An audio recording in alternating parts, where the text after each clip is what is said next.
સમાચારો જોઈએ વિસ્તારથી અને સૌથી પહેલા વાત કરવી છે 6000 કરોડના કૌભાંડીની જે ક્યાંક છુપાઈને બેસી ગયો છે અથવા તો ભાગી ગયો છે। સીઆઈડી ક્રાઇમ એને તપાસી રહી છે અને શોધી રહી છે, આકાશ પાતાળ એક કરી છે અને આખરે કૃષ્ણા એનું લાસ્ટ લોકેશન મળ્યું છે। બિલકુલ લાસ્ટ લોકેશન એનું મધ્યપ્રદેશ મળ્યું છે, કારણ કે આ કૌભાંડી કે જે બહાર ફરાર થઈ ગયો હતો કૌભાંડ સામે આવ્યા બાદ, ત્યારબાદ પોલીસ તેને પકડવા માટે આકાશ પાતાળ એક કરી રહી હતી, પરંતુ હજુ સુધી તે પોલીસની ગિરફ્તમાં આવ્યો નથી અને તેનું લાસ્ટ લોકેશન એને ટ્રેસ કરવામાં આવી રહ્યો છે અને મધ્યપ્રદેશ હોવાનું સામે આવ્યું છે। આ ઉપરાંત આ કૌભાંડમાં કેટલા લોકો સામેલ હતા, કેવી રીતે કૌભાંડ કરવામાં આવ્યું હતું, તેને લઈને પણ પોલીસ દ્વારા અત્યારે ઊંડાણપૂર્વક તપાસ કરવામાં આવી રહી છે। વધુ વિગત સાથે આપણી સાથે સંવાદદાતા હિરેન રાવલ જોડાઈ ગયા છે।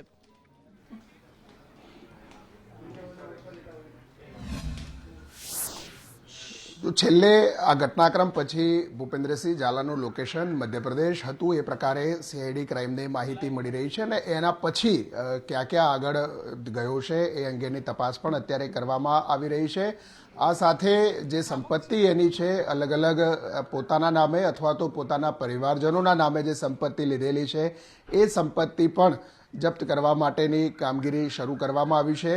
આ સાથે નાણાકીય વ્યવહારો જે સામે આવ્યા છે, નાણાકીય વ્યવહારોમાં 175 કરોડનો જે વ્યવહારો સામે આવ્યા છે એને ધ્યાનમાં રાખી અન્ય વ્યવહારો જે છે એ બંને આઈસીઆઈસીઆઈ અને એચડીએફસીના જે બેંક એકાઉન્ટો છે એમાં જેના વ્યવહારો થયા છે એ તમામ એકાઉન્ટની પણ તપાસ કરી અને સાથે નાણાકીય અને આર્થિક બાબતો હોવાના કારણે ઈડી અને જીએસટી આ બંને એજન્સીઓને પણ ઇન્વોલ્વ કરવા માટેની સૂચના આપવામાં આવી છે। સીઆઈડી ક્રાઇમ દ્વારા આ બંને એજન્સીઓને પત્ર લખી માહિતી આપવામાં આવી છે કે જેથી કરીને એ બંને એજન્સીઓ પણ આ દિશામાં તપાસ કરી શકે।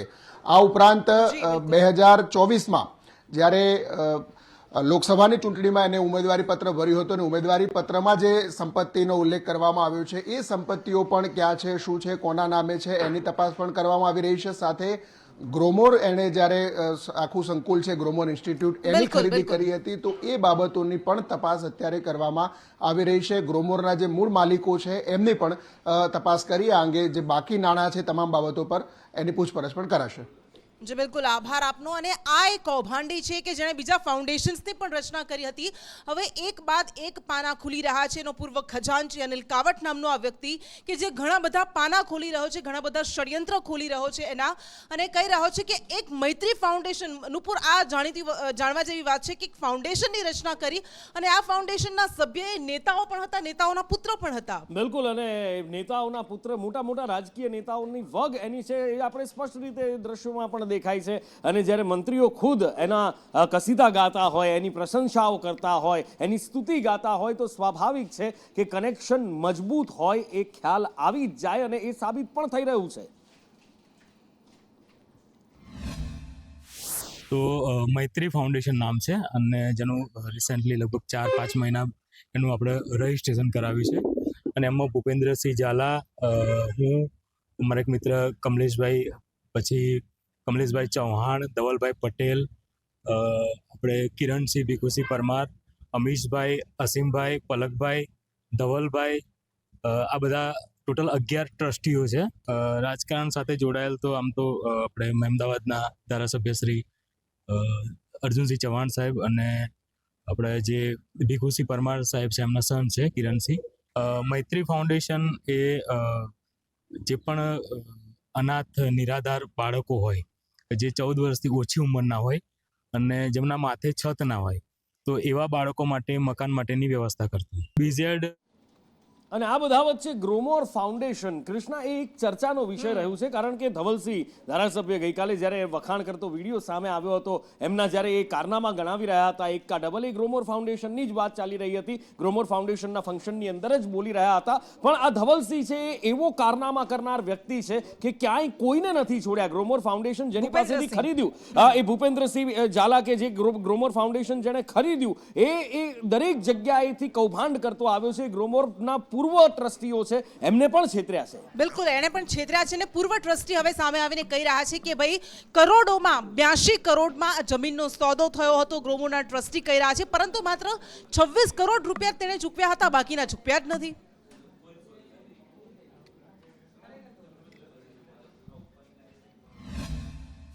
BL પટેલ સાહેબ સાથે ભૂપેન્દ્રસિંહની વાત થઈ અને એમને એક રસ દાખ્યો અને BL પટેલ સાહેબે બહુ સ્પષ્ટ કીધું કે આ સંસ્થા તમારે આગળ ચલાવવી હોય તો જ આપણે આગળ વધી શકીએ છીએ, તમને મેનેજમેન્ટ અમે સુપ્રત કરી શકીએ છીએ. એવા કેસના અને એ રજૂઆતની સામે ભૂપેન્દ્રસિંહે અમને એક એવું કમિટમેન્ટ આપ્યું કે મારે ગ્રોમોરને યુનિવર્સિટી બનાવવાના ઉદ્દેશથી જ લેવા.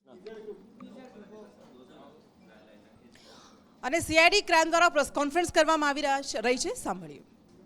એ 7 આરોપીઓ પૈકી 6 આરોપીઓ ત્યાંના ઓફિસના કર્મચારીઓ હતા અને એક જે મયુર દરજી હતો એ એમનો એક એજન્ટ હતો. તો આ એજન્ટની ધરપકડ ઓફિશિયલ કરવામાં આવી છે અને નામદાર કોર્ટ દ્વારા એમને 30/11/2024 સુધીના રિમાન્ડ, પોલીસ કસ્ટડી રિમાન્ડ આપવામાં આવેલા છે. વધુ તપાસ હાથ ધરતા તપાસ દરમિયાન બીઝેડ ગ્રુપના માલિકની અલગ અલગ મોંઘી અને કિંમતી ગાડીઓ, વોલ્વો, મર્સિડીઝ, પોર્શે, ફોર્ચ્યુનર અને હેરિયર જેવી મોંઘી ગાડીઓ પણ CID ક્રાઇમ દ્વારા કબજે કરવામાં આવી છે. એ પણ ધ્યાને આવ્યું છે કે આ જે ગાડીઓ છે એ રોકાણકારોના પૈસાથી વસાવેલી છે અને એ ગાડીઓ મુદ્દામાલ તરીકે CID ક્રાઇમ દ્વારા જપ્ત કરવામાં આવી છે. વધુ તપાસ કરતા બીઝેડ ગ્રુપના અલગ અલગ એકાઉન્ટ અમને મળ્યા છે. એકાઉન્ટની ડિટેલો બેંક જોડેથી માગી અને આગળની કાર્યવાહી કરવામાં આવશે. એમની પ્રોપર્ટી, એમના ફેમિલીના સભ્યો દ્વારા વસાવવામાં આવેલી પ્રોપર્ટી પણ ધ્યાને લઈ અને આગળની કાર્યવાહી કરવામાં આવશે. જે 7 આરોપી પકડ્યા છે એમાં મયુર દરજી મુખ્ય એજન્ટ હતો. બાકીના લોકોનો રોલ શું છે જેને આરોપી તરીકે અત્યારે બતાવ્યા છે એવા લોકોમાં? આ જે લોકો હતા એ અલગ અલગ ઓફિસોમાં જે રોકાણકારો આવે છે એમને ફોર્મ ભરાવાના, લોભામણી લાલચો આપી અને એમના જોડેથી મોટા પ્રમાણમાં જે ડિપોઝિટ્સ હોય એ લેવાના, મતલબ જમા લેવાની કામગીરી, અને ઓફિસની અલગ અલગ જે પૈસા આવે છે તો એ પૈસા મૂળ ભૂપેન્દ્ર ઝાલા સુધી પહોંચાડવા સુધીની કામગીરીમાં અલગ અલગ જગ્યાએથી સંકળાયેલા હતા. એ પૂરતો એમનો રોલ છે. અત્યારે હાલ તો જે પકડાયેલા આરોપીઓ છે એ અને બેંક, અને અત્યારે તો અમે ઇન્ફોર્મેશન ગેધરિંગ કરી રહ્યા છીએ. ઇન્વેસ્ટિગેશન નિયમો અનુસારની ચાલી રહી છે.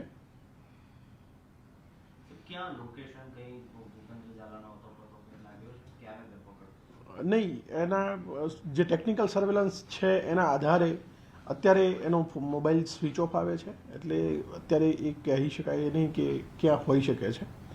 પણ એ દેશ ન છોડે એના માટે અમે LOCની પ્રપોઝલ જે તે સંસ્થાને અમે મોકલી આપી છે. એક આરોપી જે 7 પૈકી છે કે જે ત્યાં ક્લિનિંગનું કામ કરતો હતો, સાફ સફાઈ માટે જતો હતો, મહિને 7,000નો પગાર, ઝૂંપડામાં રહે છે, એને આરોપી બનાવવાનું શું કારણ ખાસ? એ તપાસ દરમિયાન અમારા જે છે એ વધારે ધ્યાન આપી શકે છે અને એ બાબતે ખુલાસો કરી શકે છે.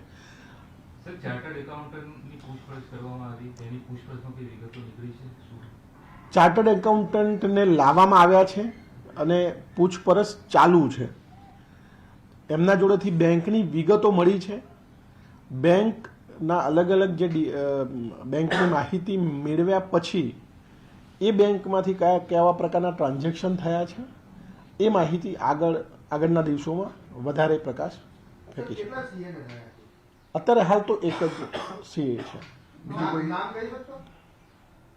કોઈ મહેતા છે, બસ, એનાથી વિશેષ બીજી કોઈ સેન્ટ્રલ એજન્સીઓને ઇન્વોલ્વમેન્ટ માટે કઈ સૂચના કે એવું કઈ છે? યસ, GST, સેન્ટ્રલ GSTના અધિકારીઓ સાથે અમે સંપર્કમાં છીએ અને બીજી અન્ય એજન્સી છે એ એજન્સીનું કામ અમારું ચાર્જશીટ થાય પછી એ એજન્સી આવી શકે છે. સાહેબ, સામાન્ય રીતે જોવા જઈએ તો એજન્ટોને મોટી ગાડી આપવાની એક આમાં સિસ્ટમ જોવા મળી છે કે જે વધારે રૂપિયા લાવે એ લોકોને આપવાની, પણ મયુર દરજી દ્વારા અહીંયા મહાઠગ જે આવ્યો છે ભૂપેન્દ્ર ઝાલાને બે ગાડીઓ ભેટ આપવામાં આવી છે, એ પ્રકારની પણ એક વાત છે, તો શું છે તે? એ પ્રક્રિયા જે પૂછપરછ ઇન્વેસ્ટિગેશન અધિકારી છે અને એ ઇન્વેસ્ટિગેશન આધારે અમે કહી શકીએ અત્યારે કેવી ગિફ્ટ આપવામાં આવતી હતી, કોને કોના દ્વારા કોને ગિફ્ટ આપેલી છે એ વિશે હું વધારે નહીં કહી શકું. એક ગ્રોમોર આખું એજ્યુકેશન ઇન્સ્ટિટ્યૂટ છે, એ પણ ભૂપેન્દ્ર ઝાલાએ પરચેસ કરેલી છે. એની સામે કોઈ કાર્યવાહી થશે? કારણ કે ત્યાં હજારો છોકરાઓ અત્યારે અભ્યાસ કરી રહ્યા છે અને એમનો અભ્યાસ પણ ચાલુ છે. વિદ્યાર્થીઓને ચિંતા છે કે અમારા અભ્યાસનું શું થશે. ગ્રોમોર બાબતે ત્યાર સુધી કોઈ ઇન્વેસ્ટિગેશન નથી કરવામાં આવ્યું. ગ્રોમર કેવી રીતે ખરીદવામાં આવ્યું છે, કેવી રીતે ત્યાં ભાગીદારી છે કે પોતાની જ છે કે અન્ય કોઈની છે, કેવી રીતે પાર્ટનરશિપમાં હતી કે પોતાની સ્વતંત્ર હતી, એ બાબતે હજુ કંઈ ખ્યાલ નથી. બજેટ ગ્રુપ અને ભૂપેન્દ્ર ઝાલાની કેટલી સંપત્તિ છે, ક્યાં ક્યાં છે અને શું કાર્યવાહી કરવામાં આવી શકે છે આ સંપત્તિ માટે? ગુજરાતમાં તમામ જગ્યાએ અમારી ઓફિસમાંથી એક લેટર સબ રજિસ્ટ્રારને જશે અને જે પણ સ્થાયી મતલબ ઇમૂવેબલ પ્રોપર્ટી છે એ કોઈ વ્યક્તિને અન્ય વ્યક્તિને ન વેચાણ કરે એ બાબતે અમે તમામને જાણકારી આપી દીધી છે. તમામ બીજી જે એજન્સી છે બેંક સિવાયની, CDSL, NSDL કે જ્યાં શેર માર્કેટ અને પાન કાર્ડના આધારે અને આધાર કાર્ડને આધારે જે પણ ઇન્ફોર્મેશન અમને મળશે એના આધારે કાર્યવાહી કરવામાં આવશે. ભોગ બનનાર તમારી સામે આવે છે ખરા હજુ સુધી? હજુ સુધી નથી આવ્યા, પણ એ ધીરે ધીરે આવશે. નહીં, હજુ તો બેંક એકાઉન્ટની ડિટેલ અમારી જોડે આવે, બેંક જોડેથી માહિતી માગીશું અને એમાંથી અમને ખબર પડશે કે એમાં કોણ ઇન્વેસ્ટ કરતા હતા, રોકાણ કરતા કોણ હતા અને એમનું અમે સામેથી જરૂર જણાશે તો સામેથી અમે કોન્ટેક્ટ કરી અને નિવેદન નોંધ્યું. ફિલ્મ ઇન્ડસ્ટ્રી સાથે સંકળાયેલી વ્યક્તિઓ કે ક્રિકેટ સાથે સંકળાયેલી વ્યક્તિઓ રોકાણ કર્યું એવી રીતે વિગતો સામે આવી? અત્યારે હાલ સુધી નથી મળી મને માહિતી. આનું ઓછા સમયમાં આખું જે ગ્રુપ એનું મોટું થયું એમાં કોઈ લોકલ પોલીસનું ઇન્વોલ્વમેન્ટ કે એવું કંઈ સામે આવે છે અત્યાર સુધી? કારણ કે એના કેટલાક વિડીયો પણ એવા છે કે એની સાથે પાયલોટિંગ કાર ને એસ્કોર્ટ વાળી કાર હોય ને એવી લઈને જતા હોય ને વચ્ચે ગાડીમાં એ જતો હોય, એ પ્રકારના વિડીયો પણ એને સોશિયલ મીડિયા પર મૂકેલા છે. સોશિયલ મીડિયા મેં જોયું નથી એટલે બાબતે હું કંઈ નહીં કહી શકું, પણ લોકલ પોલીસ ઇન્વોલ્વ છે કે કેમ, કે પોલીસ અધિકારી કે કર્મચારીઓ રોકાણ કરે છે કે કેમ, એ અમારે બેંક ડિટેલ આવ્યા પછી બેંક ડિટેલના આધારે અમે કહી શકીશું. અત્યારે કહેવું એ આગોતરું હશે. 1000 કરોડ રૂપિયાનું પ્રથમ દિવસે આપે કર્યું, 2-3 દિવસની તપાસ કરી છે. આ આંકડો વધ્યો છે, ઘટ્યો છે, શું તમારી તપાસમાં શું લાગે? બે એકાઉન્ટની ડિટેલ અમને જે તે દિવસે જ મળી ગઈ હતી, તો એમાં 175 કરોડ રૂપિયાની હતી જ. અને અત્યારે હવે માહિતી જેમ બેંક એકાઉન્ટની વિગતો અમને મળી રહી છે એમ અમે માગીશું અને બેંક એકાઉન્ટની વિગત આવે પછી 100% આમાં આંકડો વધશે. તમે સોશિયલ મીડિયાની ના પાડી, પણ સોશિયલ મીડિયામાં એક સ્થાનિક ધારાસભ્ય દ્વારા પણ એક વિડીયો આવ્યો છે ને એમાં ક્યાંક ને ક્યાંક એકના ડબલ અને ડબલના 4 ગણા થાય છે એ પ્રકારની એમની માહિતી છે, એ પ્રકારની પણ વાત કરતા એવો છે. તો એ તપાસમાં ક્યાંક ને ક્યાંક કોઈ મદદરૂપ એમાં તમે લેવશો? જરૂર પડશે તો અમે સામેથી કોન્ટેક્ટ કરી અને તપાસમાં મદદરૂપ થશે તેવી તમામ બાબતોનો ઇન્વેસ્ટિગેશનમાં તપાસમાં અમે એનો સમાવેશ કરીશું. સર, કોઈ પોલિટિકલ ઇન્વોલ્વમેન્ટ, કોઈ રાજકીય નેતાનો પીઠબળ? અત્યાર સુધી અમારી જોડે એવી કોઈ જ ડિટેલ નથી કે અમે એમ કહી શકીએ કે આમનું ઇન્વોલ્વમેન્ટ છે. અત્યારે અમારી જોડે જે માહિતી છે એ ડેટા સ્વરૂપે છે, તો એ બાબતે કહેવું થોડું વહેલું હશે. Thank you.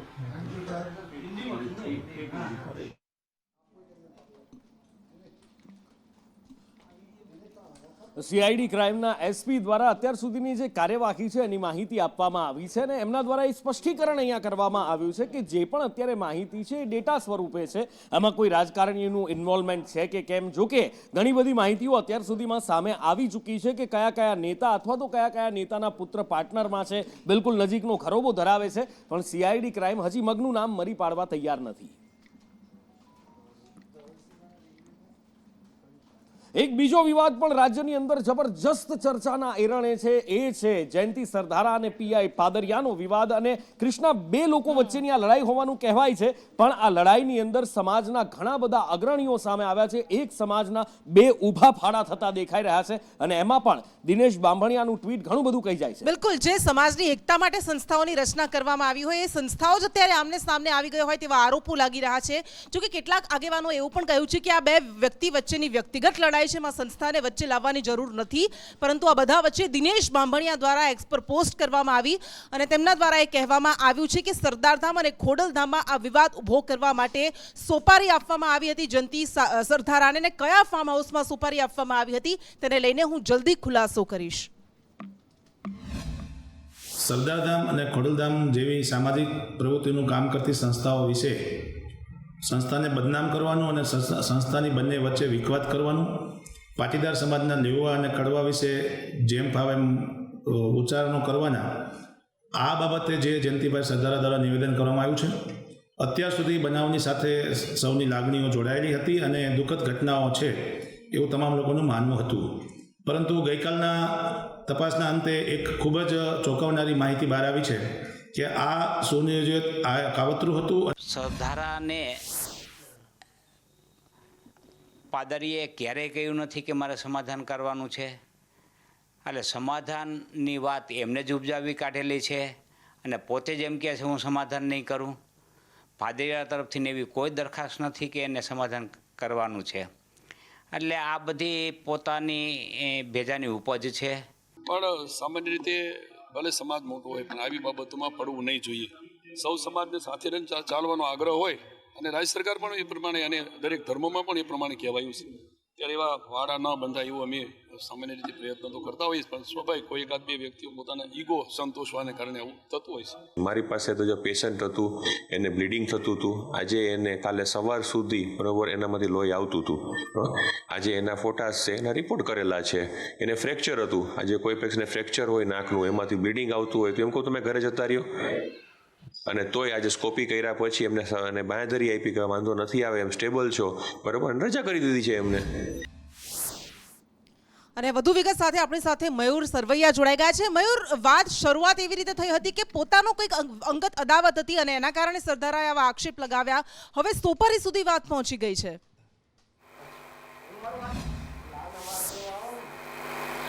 બિલકુલ કૃષ્ણા, જે પ્રમાણે જયંતિ સરદારા અને પીએ પાદરિયાનો છેલ્લા ઘણા દિવસથી વિવાદ ચાલી રહ્યો છે, તે વિવાદમાં હવે એક નવો વળાંક જોવા મળ્યો છે. ખોડલધામના ટ્રસ્ટી દિનેશ બાંભણિયા જે છે તેમના દ્વારા એક પોસ્ટ જે છે તે મૂકવામાં આવી છે અને આ પોસ્ટની અંદર તેમણે એવું લખ્યું છે કે સરદારધામ અને ખોડલધામ વચ્ચેનો વિવાદ જે છે તે જયંતિ સરદારા જે છે તેમના દ્વારા ઊભો કરવામાં આવ્યો છે. તેમને સોપારી આપવામાં આવી છે અને તેમણે પોસ્ટની અંદર એવું પણ લખ્યું છે કે આ જે સોપારી આપવામાં આવી છે તેમનો હું આગામી દિવસોની અંદર ખુલાસો પણ કરીશ અને ઉલ્લેખનીય છે કે આ સોપારી કયા ફાર્મ હાઉસમાં આપવામાં આવી છે તેમને લઈને પણ હું ખુલાસો કરીશ તેવું તેમણે કહ્યું છે. પરંતુ ક્યાંક ને ક્યાંક ખોડલધામ અને સરદારધામ વચ્ચે વિવાદ ઉભો કરવાની વાત જે છે તે કરવામાં આવી હોવાનું સામે આવ્યું છે. દિનેશ બાંભણિયા સમગ્ર મામલે પોસ્ટ પણ કરી છે. જી બિલકુલ મયુર, આભાર આપનો. અને હવે બધી વાત કરવી છે વધુ એક કૌભાંડની. ગુજરાતમાં છેલ્લા કેટલાક સમયમાં બહુ બધા કૌભાંડ આવ્યા અને ગુજરાતને દર વખતે હચમચાવતા રહ્યા, ચોંકાવતા રહ્યા, પરંતુ વધુ એક કૌભાંડ કે જેમાં દર્દીઓના જીવ સંકળાયેલા હતા. એક કાર્તિક પટેલ નુપુર પોતે ન્યુઝીલેન્ડમાં, ઓસ્ટ્રેલિયામાં હતો, ઓસ્ટ્રેલિયાથી ન્યુઝીલેન્ડ ગયો, ન્યુઝીલેન્ડથી કતાર ગયો. આ બધી જ માહિતી મળે છે, પરંતુ તેના સુધી પહોંચી નથી શકી પોલીસ. બિલકુલ, એ જ સૌથી મોટી ચોંકાવનારી વાત છે, કારણ કે રેડ કોર્નર નોટિસ જાહેર કરવામાં આવી છે કાર્તિક પટેલ વિરુદ્ધ, પણ તેમ છતાં પણ એ એક એરપોર્ટથી બીજા એરપોર્ટ અથવા તો કોઈ પણ ડોક્સથી એ કોઈ પણ રીતે બીજા એકથી બીજા દેશ, બીજાથી ત્રીજા દેશની અંદર જઈ રહ્યો છે અને કોઈના હાથમાં નથી આવી રહ્યો. જિગ્નેશ જોડાયા છે મારી સાથે. જિગ્નેશ, રેડ કોર્નર નોટિસ છતાં પણ કાર્તિક પટેલ એવો તો કેવો ખેલાડી છે કે કોઈના હાથમાં નથી આવતો, કે પછી કોઈના ચાર હાથ છે એની ઉપર? શંકા થવી સ્વાભાવિક છે નુપુર, કારણ કે એક વખત રેડ કોર્નર નોટિસ ઇસ્યુ થયા પછી કોઈ પણ ઇમિગ્રેશનમાં તે એન્ટ્રી કરે તો તાત્કાલિક તેની માહિતી સંલગ્ન એજન્સી સુધી પહોંચી જતી હોય છે. પરંતુ કાર્તિક પટેલ સૌપ્રથમ ઓસ્ટ્રેલિયાથી ન્યૂઝીલેન્ડ અને હવે તે કતારમાં છુપાયો હોવાની માહિતી છે તે પોલીસ અધિકારીઓ કન્ફર્મ કરી રહ્યા છે. એટલે કે તે ત્યાં પહોંચ્યો કેવી રીતે, કારણ કે અગાઉ તેના વિરુદ્ધ નોટિસ ઇસ્યુ કરવામાં આવી ચૂકી છે. ત્યારે આ કેસમાં પણ કાર્તિક પટેલ કોના ઇશારે અથવા તો કોના છત્રછાયામાં આટલા દેશો ફરી રહ્યો થયો છે તે સૌથી મોટો પ્રશ્ન છે. તો બીજી તરફ પોલીસે એક તરફ જે તમામ જે ડાયરેક્ટર ફરાર છે ખ્યાતિ કેસમાં, ત્યારે સ્થાનિક લેવલે તપાસ શરૂ કરી છે અને વધુ પુરાવા મળે તે પ્રકારની કામગીરી શરૂ કરવામાં આવી. ખ્યાતિ હોસ્પિટલના પૂર્વ ડોક્ટરો અને નર્સિંગ સ્ટાફ, જેમાં 24 લોકોને નોટિસ આપવામાં આવી હતી, તેમાં 4 લોકોના તાજના સાક્ષી તરીકેના નિવેદન લેવામાં આવ્યા છે. એટલે કે તેઓએ કબૂલાત કરી છે કે ખ્યાતિ હોસ્પિટલમાં ઓપરેશનના નામે દર્દીઓ સાથે યોગ્ય વ્યવહાર નહોતો થતો, તેમની યોગ્ય દરકાર રાખવામાં નથી આવતી અને તે જ કારણે તેમના મૃત્યુ નિપજ્યા છે અને તેવું તેમને પોલીસ સમક્ષ કબૂલાત આપી છે.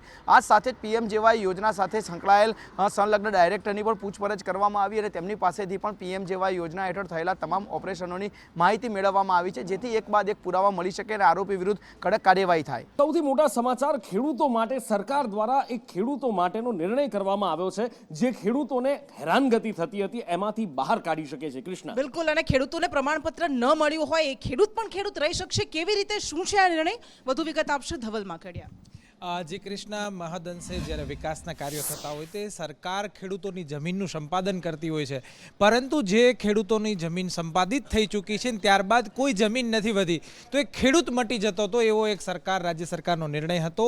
આ નિર્ણય પર મુખ્યમંત્રીએ નવી જાહેરાત કરી છે કે એ ખેડૂત પણ ખેડૂત રહેશે અને એને પ્રમાણપત્રની જરૂરિયાત નહીં રહે, જેને લઈને ખેડૂતોમાં આનો નવો માહોલ છવાયો છે. જી